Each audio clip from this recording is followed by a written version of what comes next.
Ladies and gentlemen, welcome to the Sheep Get Sheared podcast. I'm your host, Austin Creed, and my friends, I really want to proceed on the season 2 theme that we've been dealing with so far, and that's not holding any punches, not letting anybody off the hook.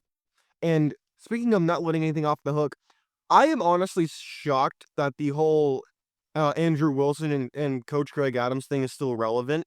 Not that I thought that these two individuals were not relevant to the manosphere space, which I don't consider myself to really be part of it. I consider myself to be kind of on the fringe, which I've been really in my whole life. I've kind of been on the fringe of a lot of things. But I'm gonna shoot straight with you. I fully disagree with Andrew Wilson. I fully disagree with it, and I'll tell you why. I disagree with him because he's selling you hope. And hope dealing is one of the most dangerous drugs out there. If anybody's ever read The Hunger Games, great book, by the way. Movies are pretty good. Book's fantastic. But there's a quote from President Snow in the first book that's very telling. And he's talking to the game master. Wow, I'm blanking on the guy's name. What's the guy's name? Seneca Crane, I think is the guy's name. I think it's the guy's name. She's talking to him, and he's cutting roses. And he says, everybody loves an underdog. And President Snow says, I don't like underdogs. And he asks him, why do you think we do this thing called the Hunger Games? Which you haven't seen it. I don't know how you haven't. It's been huge for 10 years. Asked him, why do you think we do what we do? And Senator Crane says, I don't know. He says, if it was just about eliminating and then intimidating the districts, we could just put them all in an arena and have a firing squad take care of the job. Why do we have the Hunger Games? He said, hope. Because the hope that one person gets out, the hope that you could potentially survive and win the game and become a victor, gives the districts hope. But just enough hope that they can survive. Not win the game, but survive. And I believe that that's essentially what the church has become today. We're not trying to teach men to thrive. We're not explaining to them. You have two sides of the spectrum. One, the survivalists, and then two, you have the hopium addicts who want to sit here and act like the 1950s never ended and we can go back there again if only we do blank. These are the hopium dealers. Now, anybody who listened to guys like Big John, shout out to Big John, guys like, I like the Black Manosphere content creators, I'll be honest with you. They were my first exposure to what you might perceive as the red pill when I was going through my red pill ranger. Shout out to CGA, it's one of his sayings. When I was in my red pill rage and I was upset with the world, I was upset with the church, I was upset with all of it. The Black Manosphere really helped put things into perspective for me, and I'm not a black man, by the way, in case you can't tell by my voice, and I'm not a black man. But for me, a lot of these guys helped show me what I already suspected but didn't want to accept when it came to not just women, by the way. People think it's just about women. Not everything is about women. And if your whole mind is about women, I mean, you're going to have a rude awakening today because the Christian church is overall built on misandry, and I'm going to explain to you why. Not misogyny, misandry. You might ask, say, well, Austin's run by men. I mean, how could you possibly make this argument? Well, to be honest, this is not a new argument. If you've ever read a book called The Manipulated Man by Esther Vilar, fantastic book. If you ever want to learn about the world and learn about women, you must read this book or listen to it on an audiobook. You can find it on YouTube. The Manipulated Man. There's a whole chapter in there about how the church is run by women. And by the way, Esther Vilar is not a synonym for a guy. It is a woman, a German woman who wrote the book. So if you want to sit there and call me names, go right ahead and do so at your own risk. But the Christian church, overwhelmingly, and I see this happening sometimes in the Jewish synagogues, I see this happening amongst a lot of religions, but especially for Christians. We have women bishops, women pastors, and all these people not even going through this structure I'm about to outline for you. They're circumnavigating it because it's becoming obsolete. Not even having to use men to achieve their means anymore. They can just straight out run the show. They don't even need to pretend to run the show anymore from the shadows. They can overtly run everything. Now, I'm going to explain to you why the Christian church is built on misandry, and you're going to hear it right here, and you're going to hear it firsthand. You ready? You might say, Austin, how is this possible? Because if you read the Bible, it says in Acts that the church is supposed to be run by men and women are supposed to be silent. Well, let me tell you something. Number one, that's a dying breed. That is not as much a thing as it once was. And number two, let me ask you a question. I will answer my question by asking you a question first before I give you the answer. Who benefits in church by following the Bible and what pastors outline? Who benefits more, men or women? Now, I want you to think about this very carefully. I don't care if you're a man or a woman or transgender or whoever. I want you to genuinely ask yourself that question. Who wins? Who benefits the most? Because if you don't ask that question the way I just did, you will not come to the right answer. The answer is women, and I'll explain to you why. It has not always been that way. There was a time when women did not benefit in the church, really, the way they do now. They benefited, just not nearly as much and not as obviously. There's actually, it's chilling when you really break it all down, which I'm about to do, and here it is. Marriage is the goal of the church. Marriage is they call, if you listen to traditional conservatives and you listen to pastors, they tell you marriage is the foundation that's God outlined through Adam and Eve, and this is what you're supposed to do. And I agree with this. But here's the problem. The execution is the problem. Now, number one, they don't want to talk about polygamy. Why? Oh, that's just what the old guys in the Old Testament did, like Abraham, Isaac, Jacob, David, Solomon. No. That's not important. God just tolerated that. That was never endorsed. Okay, we can agree to disagree on that one, but whatever. You have the pulpit and I don't, so you can feel free to gaslight me if you choose to do so. But let's go back to monogamy. Let's stick on monogamy because otherwise we're going to lose the collective base who all their argument is, oh, you just want to have sex with more chicks. No, actually, polygamy is built off of supporting more women because most men don't have the money to support women. That's why marriage is in the toilet. This is one of the main reasons why men of my generation of Gen Z are not financially attractive. Whether you want to accept that or not is your choice, but it is true. And if you're somebody who's a little older and you say, oh, well, Austin, I mean, you just bought a house. You seem like you're in a good position. Most dudes are not like me, number one. And number two, I'm not Scrooge McDuck. Okay? And women, if you've never had a living girlfriend, you've never had a wife, you don't know what I'm talking about. I have. I lived with my girlfriend, my kind of ex-girlfriend for almost a year. And let me tell you something. Yeah, you can call me a sinner all you want. But listen to me. Women are expensive. Okay? And so when we talk about modern day marriage, you might say, Austin, you're all over the place. No. It all makes sense and it all ties together, and you're going to see it right now.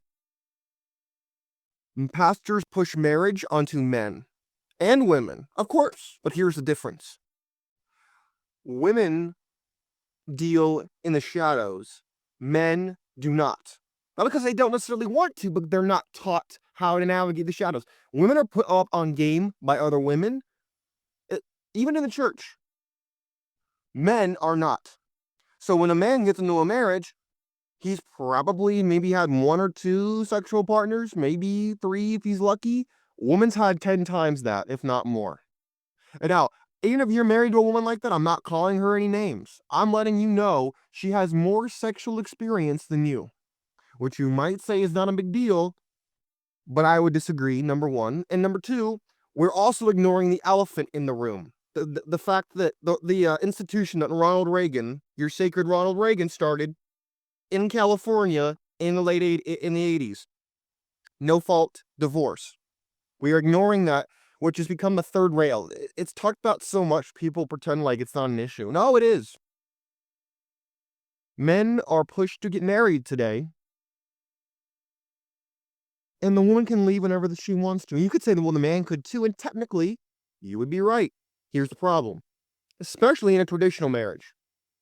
The man is the breadwinner. So if he walks away, he has a tremendous penalty for walking away. The woman doesn't. In case you don't know anything about common law, you don't know anything about marriage law and family law, which I studied a little bit in college, let me explain something to you.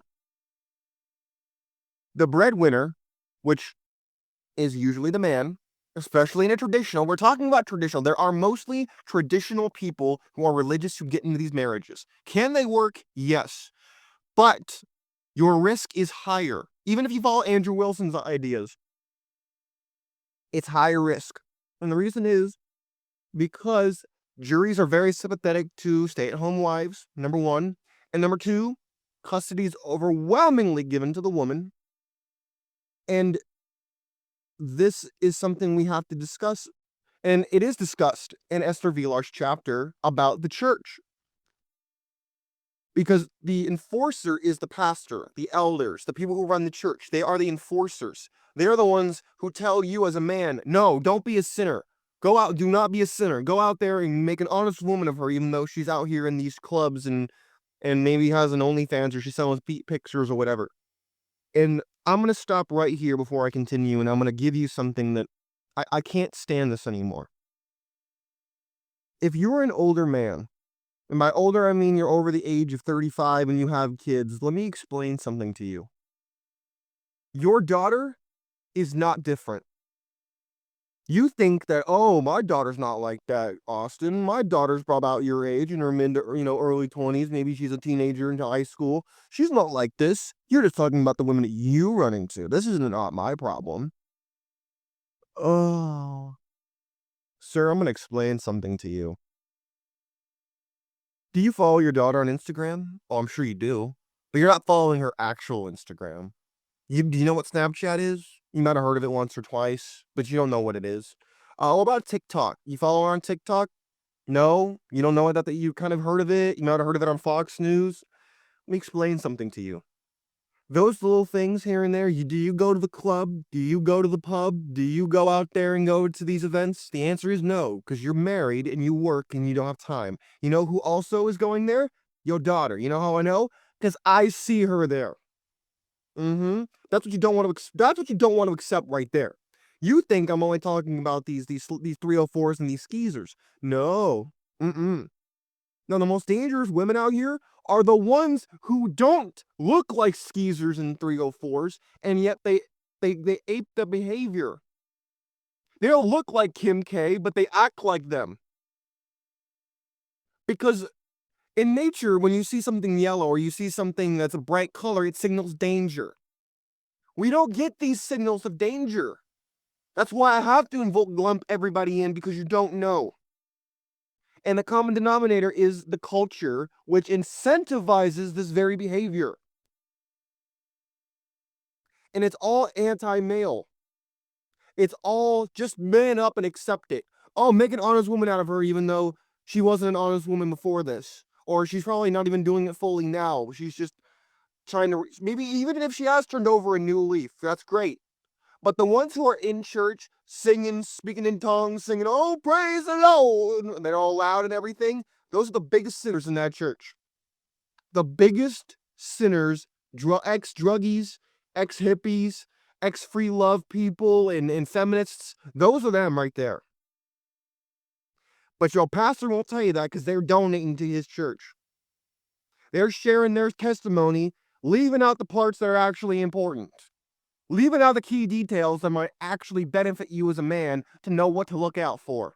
Instead, they just tell you to pick the right one, leaving zero definition as to what the hell they're talking about. Because everybody knows that you go out there and you choose the wrong person on purpose. Nobody does. Nobody does that. That's why this whole advice is stupid. Stupid. And it makes me sick. But the women are the ones who are overwhelmingly in the church. They outnumber the men. And just like in politics, which women are the biggest demographic of voters, if you want any proof, go look at New York City. Well, they just elected a communist, in my opinion, front for the Muslim Brotherhood, Mamdani. Women overwhelmingly voted for him, especially Gen Z women, like 80%. So if you think I'm making it up, you think again, Johnson. Think again, because I'm not making this up. I am not making this up. I wish I was, but I'm not. Now, circling back to the misandrist nature of the church, it does not incentivize men to get their stuff together. It incentivizes them to do what's right in the eyes of God and basically copy Christ with putting themselves on a proverbial cross and hope nobody nails them to it. Hoping that their wife, the feminists, the work husband, the people on her social medias, the guy at the gym, the pool boy, hoping that nobody nails him to that cross, and now he gets to pay for all her sins and all her stuff while being labeled as you weren't here enough, you didn't love me enough, you didn't tell me I was beautiful enough, and basically being and you could say, ladies, if you're sitting here and you're listening to the show and you're still listening, and you're gonna sit there and you're gonna tell me, "Oh, well, Austin, men do this too." Stop. Please stop. Please stop. The percentages are not even close. Are there some men who do this? Duh and or hello, of course there is. But you know what? Most dudes, even if they wanted to, can't. They can't. Why? Because they have no woman to cheat on. They have no woman to cheat on. You can cheat whatever you want. Most dudes want to be married. You know why they're not? Because women don't find them attractive. They're either ugly physically, ugly financially, they're goofy, they're not ripped, they're not cool, they're not blinging around, they don't have a big schlong, whatever it is. This is the reality. And if you don't like it, I don't know what to tell you. I'm not here to sell you a fantasy. I'm here to give you reality. And if you don't like it, then leave. Men and women, if you don't like what I'm telling you, please leave. You're welcome to leave. But this is the real. This is the truth. I'm not telling you don't go to church. I'm not telling you to go to church or not go. I'm telling you what it's like. All I have to do is look at the fact that Jenna Jameson, a mattress actress from the 90s, is now suddenly a Christian and now being celebrated. Celebrated. This is not a celebratory thing. I personally do not think that the church should be so welcoming to people. I really don't. Because all you're doing is telling people they can do whatever the hell they want and still go to heaven. All you're doing is telling people, oh yeah, you can basically do whatever you want, be as debaucherous as you want, and basically get spiritual fire insurance. That's essentially what you're selling in the church today. Modern day spiritual fire insurance with no premiums. No premiums, nothing that you actually have to do. You might get a little shame if you don't, but no one can actually force you to do anything. It's spiritual fire insurance. That's the modern day church. You can write that one down. You heard it here first. Spiritual fire insurance.